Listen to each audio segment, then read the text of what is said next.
नमस्कार, स्वागत है आप सभी का पावर ब्रेकफास्ट में। आपके साथ मैं हूं नेहा आनंद। आइए देख लेते हैं कि मंगलवार की सुबह अंतर्राष्ट्रीय बाजारों से किस प्रकार के संकेत हैं। तो आप कह सकते हैं कि ठीक ठाक ही शुरुआत हुई। एटलीस्ट एसजीएक्स निफ्टी पर नजर डालें, 17,000 के लेवल को होल्ड आउट कर रहा है। 45 अंकों की स्ट्रेंथ वहां दिख रही है, 24-25 अंकों पर इस समय तो डाउ फ्यूचर्स है। नास्डैक फ्यूचर्स की बात करें तो बिल्कुल फ्लैटिश सा ट्रेड यहाँ पर होता हुआ दिख रहा है। 12,700 के नीचे यहाँ पर ट्रेड होता हुआ दिख रहा है। जापानीज मार्केट निकेई बंद है। बाकी जितने मार्केट्स हैं वो थोड़ा सा हल्की बढ़त के साथ आधे पौन % ऊपर खुलने की कोशिश में है। और जहां तक कमोडिटी मार्केट का सवाल है, यहाँ पर हम देख रहे हैं कच्चा तेल अभी भी 15 से 16 महीने के निचले स्तर के पास ही है। थोड़ी सी कल पॉजिटिव क्लोजिंग दिखी थी, लेकिन अब नेगेटिव टेरिटरी में आ गया है। और सोना कल 1 साल के ऊपरी स्तर से थोड़ा फिसलता हुआ दिखाई दिया, लेकिन अभी भी अपने हाइस के पास ही बरकरार है। तो एग्जैक्टली कल क्या हुआ है अंतर्राष्ट्रीय बाजारों में, अभी भी बहुत सारे महत्वपूर्ण इवेंट्स हैं जिस पर नजर रखनी है। पूरी डिटेल लेकर मेरे सहयोगी दीपांशु इस वक्त मेरे साथ स्टूडियो में जुड़ चुके हैं। दीप, मॉर्निंग। अब 1-2 इवेंट नहीं हो रहे हैं, मल्टीपल इवेंट्स हम पैरेलली होते हुए देख रहे हैं। तो बैंकिंग संकट था, प्लस अब रशिया चीन की वार्ता हो रही है, फेड की बैठक है। बिल्कुल। कैसे इन सबको देखना है, क्या करना है? थोड़ा मूड सुधरा है फाइनली। आप कह सकते हैं कि एक रिलीफ रैली आई है बाजार में, एक सिग्नल आया है कि हम जैसा जानते हैं बाजार में हर बार सेम चीज पर सेम रिएक्शन आपको नहीं आते हुए दिखेगा।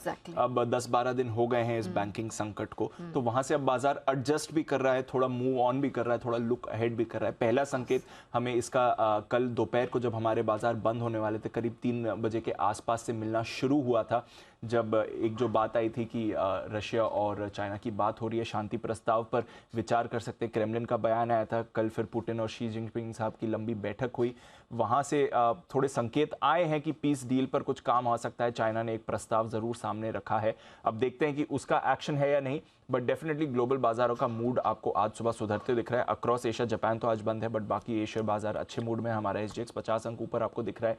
डाउ फ्यूचर्स ठीक ठाक आपको कारोबार कर रहे हैं, थोड़ा ऊपर थे थोड़ी देर पहले, वहां से हल्की सी गिरावट आई है, बट मूड वैसे अच्छा बना हुआ है।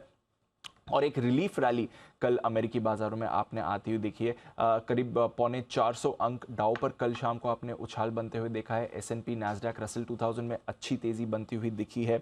बैंक शेयर्स में एक रिलीफ रैली आई है। फर्स्ट रिपब्लिक बैंक तो काफी वॉलेटाइल था, अभी पीक से 90% नीचे हो गया, बट जो बाकी मिड कैप, स्मॉल कैप, छोटे मझोले बैंक हैं जहां पर आप माना जा रहा है कि शायद रिस्क अभी भी बने हुए हैं, वहां पर आपने बहुत ज्यादा एक्शन बनते हुए देखा है। तो बैंकिंग सेक्टर में रिलीफ रैली से आपने मूड सुधरते हुए देखा है। इसलिए कल डाउ की लीडरशिप ज्यादा थी, नैस्डैक की लीडरशिप कम थी। हालांकि पिछले कुछ दिनों में इसका ऑपोजिट एक्शन आपने देखा है। बॉन्ड मार्केट भी स्टेबल है, 10 साल की यील्ड 3.5% के नीचे ही है, तो वहां से भी कोई परेशानी आपको नहीं आती। देखिए थोड़ा ऊंचाई से डॉलर भी फिसला है, तो वहां से भी एक मूड आपको सुधरते हुए दिखा है। ऑफ कोर्स आईटी पर रखेगा नजर, स्पेशली अमेजॉन ने कहा है कि 9,000 लोगों की और छटनी करने वाले हैं। ऑलरेडी पिछले साल ये इसी नंबर के आसपास की छटनी कर चुके थे, तो क्या next round of lay off शुरू हो सकता है? क्योंकि कुछ समय पहले मेटा ने भी ऐसा इंडिकेशन दिया था। वो एक फैक्टर है जिस पर बाजार की नजर बनी रहेगी। बट ओवरऑल कल एक अच्छा सेक्टोरल पार्टिसिपेशन आपने अमेरिकी बाजारों में देखा है, और बैंक्स की तरफ से लीडरशिप भी लौटती हुई दिखी है। आज मौजूदा घरों की बिक्री का डेटा आने वाला है, वो इंपॉर्टेंट रहेगा। बट मोर इंपॉर्टेंटली आज से फेड की 2 दिवसीय बैठक शुरू होने वाली है। कल देर रात फैसला आएगा, तो हमारे लिए तो थर्सडे मॉर्निंग का रिएक्शन इंपॉर्टेंट रहेगा। बट 77% जानकार मान रहे हैं कि 1/4% की रेट हाइक हो सकती है। हालांकि जुलाई पॉलिसी से रेट कट की भी उम्मीद बढ़ रही है। तो पावेल साहब क्या कहते हैं, आगे का आउटलुक क्या है, बैंकिंग क्राइसिस पर उनका क्या कहना है, इससे ग्रोथ पर क्या इंपैक्ट होगा, ये सारे फैक्टर्स हैं जिस पर बाजार की नजर रहेगी। यूरोप में भी कल आपने अच्छा एक्शन देखा। सुस्त शुरुआत हुई थी, उसके बाद बैंक शेयर्स में ही यूरोप में रिकवरी आई। यूबीएस के शेयर में आपने जबरदस्त रिकवरी देखी, 15-16% नीचे था, उसके बाद सारी गेन्स गिव अप करके पॉजिटिव टेरिटरी में भी आया, तो वहां से भी आपने मूव बनती हुई देखी है।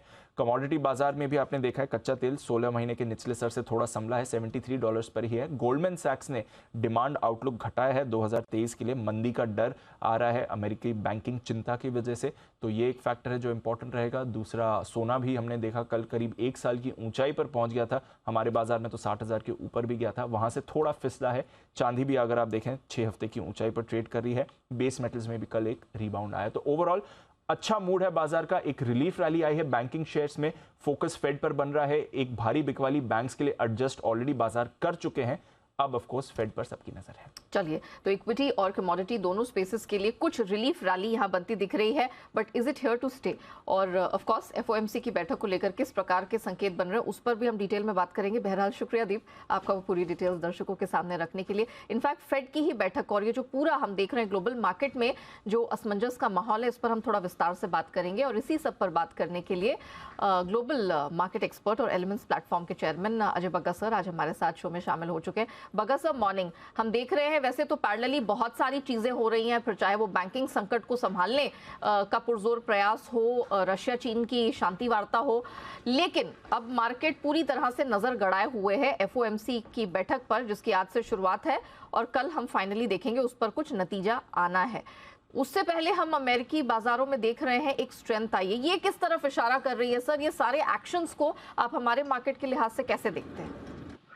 जी, पॉजिटिव है कल, बट मैं कहूंगा कि कॉशियस रहिए। रिलीफ रैली है ये कि बहुत गिरावट हो गई थी, तो एक बाउंस बैक आया कि क्रेडिट स्विस का एक सोल्यूशन निकला और 3 जो यूएस बैंकरप्ट बैंक थे उसमें से 2 की शायद बिकवाली हो जाएगी। एक का तो community bank of New York signature bank को खरीद लेगा और एसवीबी बैंक के लिए बोलियां लग रही हैं, बट अभी तक कुछ वहाँ निष्कर्ष निकला नहीं। बट यही लोगों को लग रहा है कि शायद संकट टल जाएगा। बट ये रिलीफ रैली थी, एक टेक्निकल रैली थी, इसमें ज्यादा ना देखें। ज्यादा अहम कल रहेगा कि फेड क्या कहते हैं। ज्यादातर प्रोबेबिलिटी है 25 बेसिस पॉइंट रेट हाइक की। उसके चलते और स्ट्रेस आता है बैंकिंग सिस्टम में, जो अनरियलाइज्ड लॉसेस हैं। और बहुत अहम बात रहेगी कि वो टर्मिनल रेट के बारे में क्या कहते हैं। मार्केट जो अपना एक्सपेक्टेशन लगा के बैठा है कि 1% रेट कट दिसंबर तक आ जाता है, तो उसके बीच में और फेड क्या कहते हैं। फेड अभी भी कह रहे हैं 2024 तक कोई रेट कट नहीं है। ये बहुत अहम रहेगा नेहा जी। कल जब कमेंट्री आती है तो मार्केट काफी मूव कर सकता है। आज दायरे में मार्केट रहेगा क्योंकि जब तक फेड की बैठक नहीं निकल जाती, बहुत अहम वो ट्रिगर है मार्केट्स के लिए, तो मार्केट्स को ऊपर भी बढ़ना मुश्किल है और शायद नीचे के लिए बाय ऑन डिप्स वाले इन्वेस्टर्स आते जाएंगे।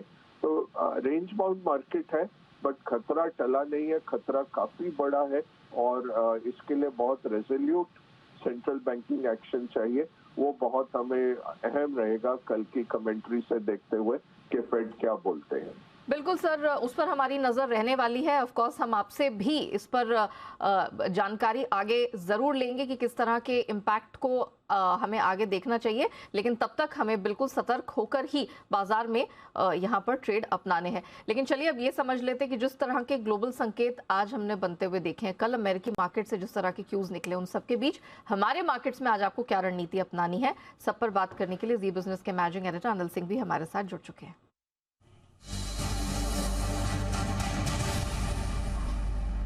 सर मॉर्निंग, जिस तरह का कमबैक हमने इक्विटी कमोडिटी हर स्पेस में कल बनता हुआ देखा है, क्या लग रहा है सर आज कुछ सुधार की उम्मीद है? निफ्टी बैंक निफ्टी के कोई लेवल्स हैं जिनमें अब कुछ चेंजेस हो सकते हैं? Good morning Neha. देखिए, डेफिनेटली संकेत काफी बेहतर है। वैसे थोड़ा संकेत हमें कल क्लोजिंग के वक्त आ गए थे। आखिरी 1 घंटा भारतीय बाजारों में अच्छी रिकवरी कर रहा और निचले स्तर से रिकवर होकर 17,000 के आसपास निफ्टी बंद होने में कामयाब रहा। हालांकि एफआईएस की बिकवाली का दबाव अभी भी बरकरार है और वो बड़ी चिंता है भारतीय बाजारों के लिए। लेकिन उससे हटकर अगर आप देखें तो फिर बाकी संकेत काफी बेहतर है और अमेरिकी बाजार जिनकी ऊंचाइयों के करीब जाकर जो बंद हुए हैं वो भारतीय बाजारों के लिए काफी एक अच्छा संकेत दे रहे हैं। तो मजबूत शुरुआत होने के आसार है और उसके बाद देखते हैं दोनों तरफ से ट्रेड भी मिल सकते हैं, क्योंकि थोड़ा सा कॉन्फिडेंस की अभी भी कमी है। सपोर्ट के लिहाज से अगर आप देखेंगे तो 16,850, 16,925 ये 75 पॉइंट की रेंज आज सपोर्ट का काम करेगी और ऊपरी स्तरों पर 17,065 से लेकर 17,150 की रेंज वो होगी जहां तक जाने की कोशिश निफ्टी की हो सकती है। बैंक निफ्टी का जहां तक सवाल है 38,950 से 39,125 के आसपास की रेंज आपके लिए सपोर्ट के तौर पर काम करेगी। ऊपरी स्तरों पर 39,750, 39,900 तक जाने की कोशिश बैंक निफ्टी की हो सकती है। तो एक बार अगर सुस्त शुरुआत हो तो आपके लिए खरीदारी के मौके बनेंगे, और अगर मजबूत शुरुआत होकर पहले रुकावट के लेवल के आसपास पहुंचे तो वहां प्रॉफिट बुकिंग करके वापस नीचे स्तर पर खरीदारी का इंतजार किया जाना चाहिए। ग्लोबल मार्केट्स दोनों तरफ के ट्रेड दिखा रहे हैं, कभी थोड़ी मजबूती के, कभी थोड़ी कमजोरी के, और वॉलेटिलिटी वहां पर भी है। भारतीय बाजार भी कमोबेश ग्लोबल मार्केट के संकेतों पर भी आज ही ट्रेड करते हुए नजर आएंगे। Very well sir, thank you so much हमारे दर्शकों को बताने के लिए एग्जैक्टली क्या एक्सपेक्ट करना है और ट्रेडिंग रणनीति क्या होगी। लेवल्स रिपीट कर देती हूँ, 16,850 से 925 सपोर्ट रेंज, अपर बैंड 17,150 तक स्ट्रेच होता हुआ दिखाई दे रहा है। बैंक निफ्टी की बात करें 38,950 से 39,125 आज ये सहारा देने वाली बैंड होगी बैंक निफ्टी के लिए, और ऊपर 39,900 के पास ये रुकावट झेल सकता है। आइए जान लेते हैं खबरों के दम पर किन स्टॉक सेक्टर्स में दिखेगा एक्शन। ये सब बताने के लिए आशीष हमारे साथ जुड़ चुके हैं। आशीष, कौन से महत्वपूर्ण ट्रिगर्स हैं और खबरों के दम पर कहाँ एक्शन है? देखिए काफ़ी सारा एक्शन आपको देखने को मिलेगा। गुड मॉर्निंग नया, शुरुआत करते हैं आज के अहम इवेंट्स के साथ। यहाँ पर देखिए एसबीआई का आज हिंदुस्तान जिंक यहाँ पर बोर्ड की बैठक है जहाँ पर डिविडेंड पर विचार किया जाएगा। इसके अलावा अगर आप देखें तो पीएफसी का बोरिंग प्रोग्राम है, हालांकि स्टॉक पर ज़्यादा असर इसका देखने को नहीं मिलेगा। स्टॉक प्राइजेस में एडजस्टमेंट देखने को मिलेगा, यानी एक्स डिविडेंड होंगे कुछ स्टॉक्स। आप देखिए गेल यहाँ पर इंटरिम डिविडेंड है 4 रुपये का, नालको पर 2.5 रुपये का इंटरिम डिविडेंड है, और सन टीवी में भी देखिए तो इंटरिम डिविडेंड है 2.5 रुपये का। तो यहाँ पर आपको स्टॉक के प्राइस में एडजस्टमेंट देखने को मिल सकता है।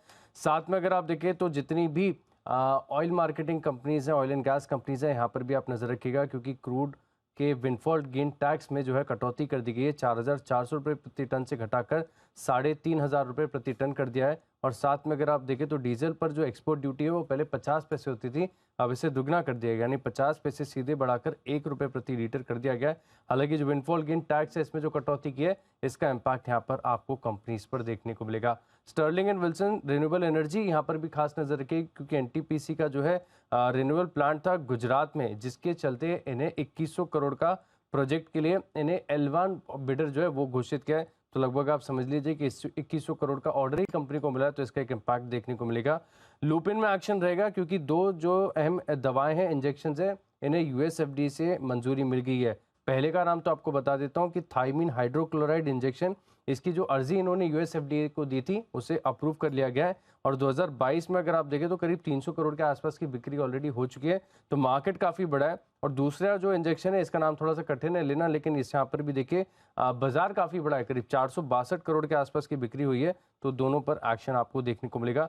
पावर फाइनेंस कॉर्पोरेशन देखिए बोरिंग प्रोग्राम के अलावा भी यहाँ पर बोर्ड की जो बैठक होगी 23 मार्च को, जहाँ पर चौथे अंतरिम डिविडेंड पर विचार किया जाएगा। डिविडेंड यील्ड काफ़ी अच्छी है, तो स्टॉक में एक्शन रहेगा। पीएनसी इंफ्राटेक, यहाँ पर Haryana rail electrical development corporation से कंपनी को करीब 771 करोड़ का ऑर्डर मिला है। एफएमसीजी कंपनीज खासतौर पर अगर आप देखें तो प्रताप स्नैक्स है, ब्रिटानिया है, इन्हें आप अपने रडार पर रखिएगा, क्योंकि मलेशिया में पाम तेल में भारी गिरावट यहाँ पर आपको देखने को मिली है। 130 रिंगिट गिरकर 3,790 रिंगिट पर जो है बंद हुआ है पाम तेल, तो यहाँ पर इसका एक्शन देखने को मिलेगा। पॉजिटिव सरप्राइज यहाँ पर देखने को मिल सकता है। और अंत में अदानी एंटरप्राइज, यहाँ पर कल खबर आई थी कि जो अपना पीवीसी बुंद्रा प्रोजेक्ट है यहाँ पर अपने कामकाज को फिलहाल बंद कर रहे हैं, तो इस पर कंपनी ने सफाई देकर कहा है कि फाइनेंशियल जो क्लोजर है वो फाइनेंशियल इंस्टीट्यूशंस के हाथ में है, जिसके चलते ये फैसला लिया गया है। ऑलराइट, चलिए, तो ये वो खबरें हैं जिनके दम पर इन चुनिंदा स्टॉक सेक्टर्स में दिखेगा एक्शन। थैंक यू आशीष वो पूरी डिटेल रखने के लिए। आइए अब जान लेते हैं आज की ट्रेडिंग कॉल्स के बारे में। चॉइस ब्रोकिंग के साथ करेंगे शुरुआत, जो थर्मैक्स पर खरीदारी की रेकमेंडेशन दे रहे हैं। स्टॉप लॉस लगाना है 2225 का, लक्ष्य होगा 2315 का। अब बारी आती है अनराठी सिक्योरिटीज की। आईसीआईसीआई बैंक खरीद के चलने की सलाह यहाँ आ रही है, लक्ष्य है 855 का, और खरीदारी की इस स्ट्रैटेजी में 820 का स्टॉप लॉस लगाइएगा। बीपीसीएल, ये रेकमेंडेशन सेंट्रम ब्रोकिंग की तरफ से आ रही है। बीपीसीएल खरीद के चलना है, स्टॉप लॉस 354 का होगा और लक्ष्य आपको मिल जाएगा 370 का। आइए जान लेते हैं कि आज के बाजार पर एक्सपर्ट्स खास क्या रणनीति आपके लिए लेकर आए हैं, क्या स्ट्रैटेजी आपको अपनानी है, कौन से शेयरों में, कौन से सेक्टर्स में दिखेगा खास एक्शन। सब पर बात करने के लिए अनराठी के मेहुल कोठारी हमारे साथ जुड़ चुके हैं। मेहुल, कल हमने भले ही नेगेटिव टेरिटरी में क्लोजिंग होते हुए देखी, लेकिन रिकवरी आखिरी घंटे में आई है और आज जैसे क्यूज है, क्या लगता है निफ्टी बैंक निफ्टी क्या किया जाए?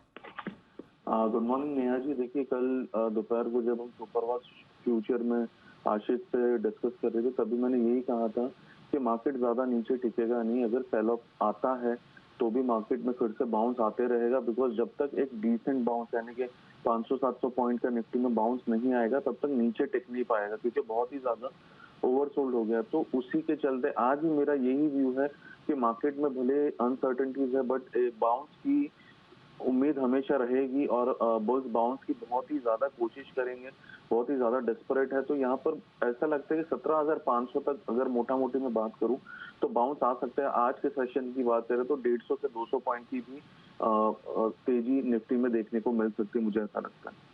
ओके, चलिए, तो आज बाउंस बैक की तैयारी है और 17,500 का लेवल छूने की कोशिश निफ्टी कर सकता है, लेकिन स्टॉक स्पेसिफिक एक्शन कहाँ दिखेगा? देखिए, पहले तो मैं ये कह दूं कि जितने भी हैवी वेट्स जो है, जैसे कि रिलायंस है, बाकी सारे बैंकिंग स्टॉक्स है, तो ये सब में पहले बाउंस आएगा।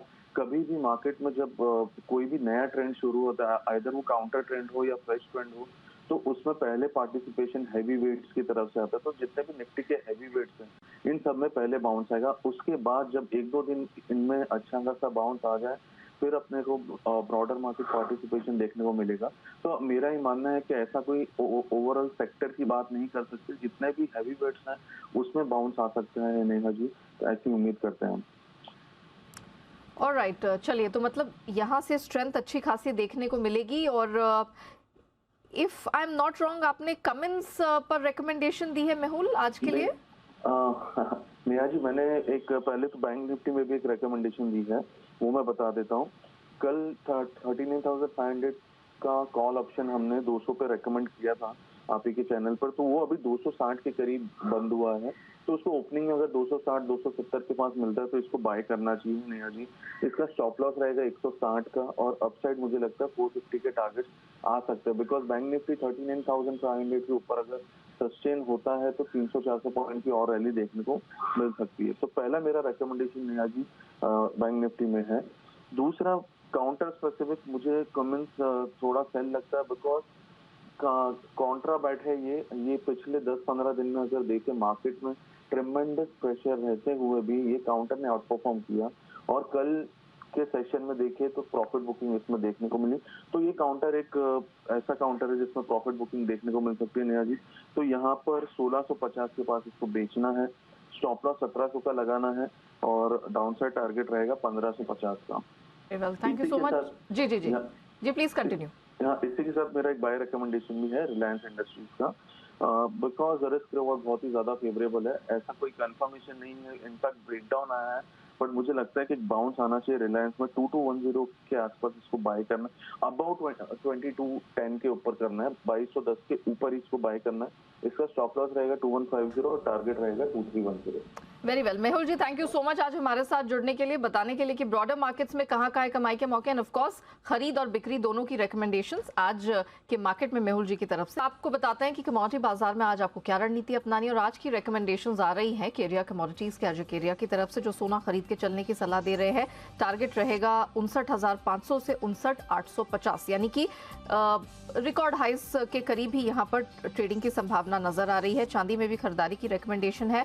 मई वायदा M6 पर खरीद के चले, 69,000 से 69,500 के लेवल आपको अपसाइड में मिल जाएंगे। कच्चे तेल में खरीदारी की सलाह है, 5500 से 5600 तक की लेवल अपसाइड में दिख रही है, और कॉपर में भी खरीद की ही रिकमेंडेशन है। 754 के पास अपसाइड टारगेट 758 से 762 के बीच बनता हुआ दिखाई दे रहा है। चलिए आगे बढ़ते हैं FIR की तरफ और देख लेते हैं कि फॉरेन ब्रोकरेजेस की आज किन स्टॉक्स में रिकमेंडेशन निकल कर आती हुई दिखाई दे रही है। तो CLSA के साथ करेंगे शुरुआत, जो इंद्रप्रस्थ गैस IGL पर अपनी रिकमेंडेशन दे रहे हैं। अपग्रेड यहाँ पर देखने को मिला है, खरीदारी की सलाह आई है आउट परफॉर्म से लेकर, और लक्ष्य भी बढ़ा दिया है यहाँ पर 420 से बढ़ाकर अब लक्ष्य 585 कर दिया है। इसके अलावा महानगर गैस में भी CLSA की रिकमेंडेशन है, खरीदारी की सलाह यहां पर भी आई है, और लक्ष्य इन्होंने भी बढ़ा दिया है, 1020 से बढ़ाकर अब लक्ष्य 1260 कर दिया है। चलिए इसी के साथ पावर ब्रेकफास्ट को हम यहीं रैप अप करते हैं, लेकिन आप बने रहिएगा वी बिजनेस के साथ।